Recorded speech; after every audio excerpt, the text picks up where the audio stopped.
यार मुझे ये नहीं समझ में आती कि इंडिया टेस्ट मैच हारे, इंडिया टेस्ट सीरीज़ हारे, कोई मतलब कुछ भसड़ हो जाए इंडियन टीम में। यार सबसे ज़्यादा मैंने देखा है क्रिटिसाइज गौतम गंभीर होता है। वो मुझे मुझे आइडिया नहीं हो रहा कि यार इतना ज़्यादा क्यों। चलो ठीक है कि होना चाहिए, आपको कोच को रगड़ा लगाना चाहिए, लेकिन मैंने देखा है कुछ ज़रूरत से ज़्यादा रगड़ा लगता है गौतम गंभीर को। अब गौतम गंभीर से रिलेटेड जो लेटेस्ट चीज़ चल रही है वो ये है कि जी गौतम गंभीर एज इंडियन कोच जितवाया क्या है, चैंपियंस ट्रॉफी 2025। ठीक है, टीम इंडिया अनबीटन जीती चैंपियंस ट्रॉफी यूएई के अंदर। अच्छा, फिर गौतम गंभीर के failures as coach, lost an ODI series versus Sri Lanka after 27 years. India went to Sri Lanka, अगर आपको याद हो ओडीआई सीरीज़ हार गए थे और वो वाकई बड़ी अजीब सी बात थी वो सीरीज़ हारना, बट वो हारे after 27 years. Lost first test series versus New Zealand at home, जो न्यूजीलैंड के अगेंस्ट वाइट वॉश हुआ वो। अच्छा, उसी सीरीज़ वो जो न्यूजीलैंड के अगेंस्ट सीरीज़ हारे थे उसी की वजह से 12 year test series win streak at home ended. 12 साल से ये घर पे हारे नहीं थी टीम इंडिया, उस सीरीज़ की वजह से वो स्ट्रीक भी टूटी। अच्छा, बॉर्डर गवास्कर ट्रॉफ़ी आप 10 साल बाद हारे अभी रिसेंटली जब आप ऑस्ट्रेलिया गए थे। और ये लेटेस्ट वाला जो है तो ये कंफर्म हो गया है क्योंकि ये for the very first time हुआ है टेस्ट क्रिकेट की तारीख में कि एक टीम के मतलब एक टीम में 5 टेस्ट सेंचुरीज आएँ एक टीम की तरफ से और स्टिल वो टेस्ट मैच हार जाए। 5 टेस्ट सेंचुरीज 2 ऋषभ पंत की आई हैं, शुभमन गिल की आई है, यशवी जायसवाल की आई है, केएल राहुल की आई है। ये 5 टेस्ट सेंचुरीज इंडिया ने स्कोर की हैं, उनकी तरफ से सिर्फ 2 हैं कि 3 हैं इंग्लैंड की तरफ से।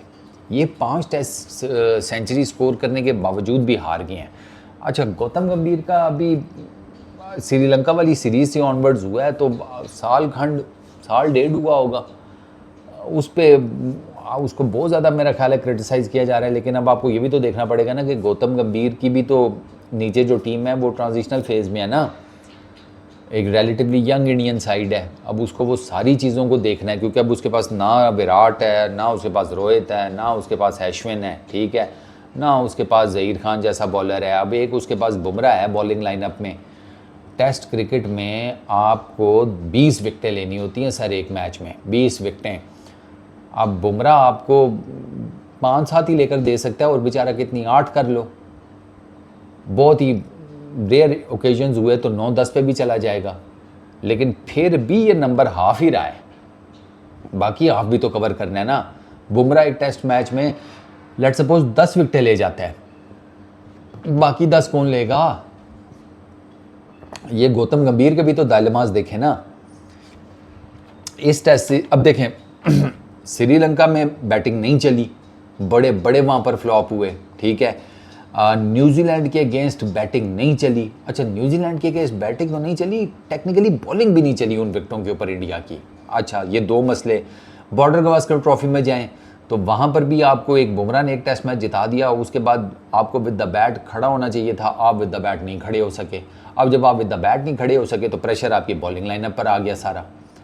बुमराह तो पूरे 5 टेस्ट मैचेस जोर लगाता रहा, लेकिन वो एक ही टेस्ट मैच आपको जिता सका, सीरीज़ में वो आपके लिए कुछ नहीं कर सका। फिर ठीक है, उसकी 30-35 विकेटें तो हो गई, रिकॉर्ड उसने कहीं तोड़ दिए, लेकिन साथ ही उसकी कमर भी टूट गई। अच्छा, वो एक अलग गौतम गंभीर के डायलेमा। अच्छा, कम्स चैंपियंस ट्रॉफी, उसमें आप ज़रा बेहतर रह गए क्योंकि आपने टीम में एक अच्छी बिल्डअप की थी, आपके पास रोहित था, आपके पास विराट था, आप उनकी ठीक है कोई रोहित की तो नहीं इतनी फॉर्म लगी हुई थी, लेकिन Virat played some really good knocks. आपको ना वो एक एंकर कर गया बैटिंग में आपके लिए कि ठीक है, अगर रोहित का नहीं भी हो पा रहा कोई नहीं, आपके पास नंबर 3 के ऊपर तो एक ऐसा है ना कि जो पूरे का पूरा मैच वन साइड कर देगा।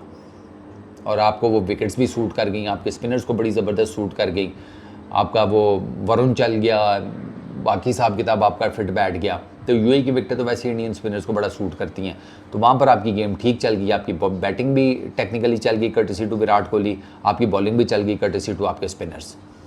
अब इंग्लैंड में क्या है, अब इंग्लैंड में चक्कर यह है कि भाई आप एक रिलेटिवली नई टेस्ट साइड लेकर गए हैं जिसमें लड़कों के टेस्ट मैचेस कोई बहुत ज़्यादा नहीं है, और आपको उन विकेटों के ऊपर उन कंडीशंस में आई फील कि आपको ना एक बेटर गेम प्लान बनाना पड़ेगा, ये नोट करते हुए कि भाई आपका टॉप ऑर्डर चल रहा है लेकिन आपका लोअर ऑर्डर स्कोर नहीं कर रहा, आपका बॉलिंग लाइनअप में स्टिल आपके पास वही एक बुमराह है, बुमराह के अलावा बाकी सारे उस तरह की विकेटें नहीं निकाल रहे,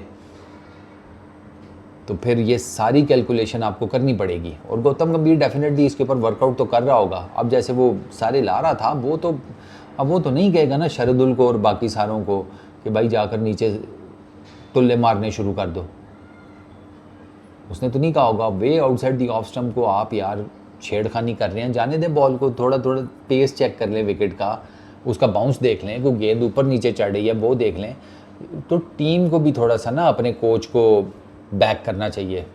मुझे थोड़ा सा ही होता है कि सारा मलबा ना कोच के ऊपर भी डल जाता है, कैप्टन के ऊपर भी डल जाता है, डलना चाहिए। दो की रिस्पॉन्सिबिलिटीज़ हैं किसी भी क्रिकेट टीम में, हेड कोच और कप्तान। लेकिन यार आपको ना ओवरऑल टीम को भी देखना चाहिए वो क्या कर रहे हैं, सारे का सारा मलबा एक बंदे पर नहीं गिरना चाहिए। अब मेरे से आप पूछें तो अब गौतम गंभीर इनको सिखाएगा कैचिंग कैसे करनी है, खुद बताएं। गौतम गंभीर सिखाएगा कि यार जडेजा ने सीधा हाथ में क्या ड्रॉप किया है, जायसवाल ने सीधे हाथ में कैचेस ड्रॉप किए हैं। ये तो इंग्लैंड के अगेंस्ट, इंग्लैंड में आप टेस्ट सीरीज़ खेल रहे हैं, ये तो क्रिमिनल है आपने जो कैचेस ड्रॉप किए हैं। अच्छा, फिर आपकी बॉलिंग में ना मैंने देखा आप वेवर्ड थे, आपको नहीं आइडिया हो रहा था कि यार मैंने किधर गेंद करनी है, आपका इतना पेस नहीं है और आप विड्थ दे रहे हैं इंग्लैंड के बैटर्स को, आपका ज़्यादा पेस नहीं है तो आप विकेट टू विकेट रखें, आप आगे बाहर बहुत ज़्यादा एक्सपेरिमेंटेशन। अब आप शरदुल की 2 विकेटें देखें, आप खुद कहेंगे वो तो गिफ्ट की हैं इंग्लैंड ने इसको। कृष्णा ने तो फिर 2 ठीक गेंदें फेंक दी थी, पहला तो उसका स्विंग ही बहुत ज़्यादा हुआ पोप वाला, और सेकंड इनिंग्स की बात कर रहा हूँ, और दूसरा भी वो अच्छा बॉल, सॉरी वो क्रॉली वाला स्विंग बहुत ज़्यादा हुआ, पोप वाला बॉल पड़ के बड़ा अच्छा अंदर आया। तो कृष्णा की तो फिर 2 विकेट समझ में आती हैं, वो शरदुल को तो वो गिफ्ट हुई हैं। सिराज भी विकेट्स नहीं निकाल सका, हालांकि सिराज की कुछ गेंदें बहुत ज़बरदस्त थी, वो वाकई विकेट टेकिंग डिलीवरीज थी। उस बेचारे की किस्मत, 1-2 एज निकले तो वो स्लिप उस जगह पर नहीं खड़ी थी। तो there are so much to talk about. ऐसा नहीं है कि सिर्फ और सिर्फ सारा मैं आई फील कि सिर्फ और सिर्फ गौतम गंभीर को नहीं टांगना चाहिए इस सारे मुद्दे पर। ये कलेक्टिव एफर्ट होती है, तो जो क्रिटिसिज्म है ना वो भी कलेक्टिव सबको देना चाहिए, नॉट ओनली आप सिर्फ कह दें कि गौतम गंभीर कुछ नहीं कर रहा। हेड कोच बेसिकली सिखाता थोड़ी है, प्लान्स वगैरह देता है कि भाई आपने ये ऐसे करना है। अब अगर वो प्लान्स नहीं एग्जीक्यूट कर पा रही टीम, कैचेस ड्रॉप कर रही है, बॉलिंग ठीक जगहों पर नहीं कर रही, तो उसमें फिर I really don't think so कि हेड कोच को ही सिर्फ ब्लेम करना चाहिए। क्या ख्याल है? इस वीडियो में इतनी, अपना बहुत ख्याल रखना, नेक्स्ट वीडियो में मुलाकात होगी, पीस आउट।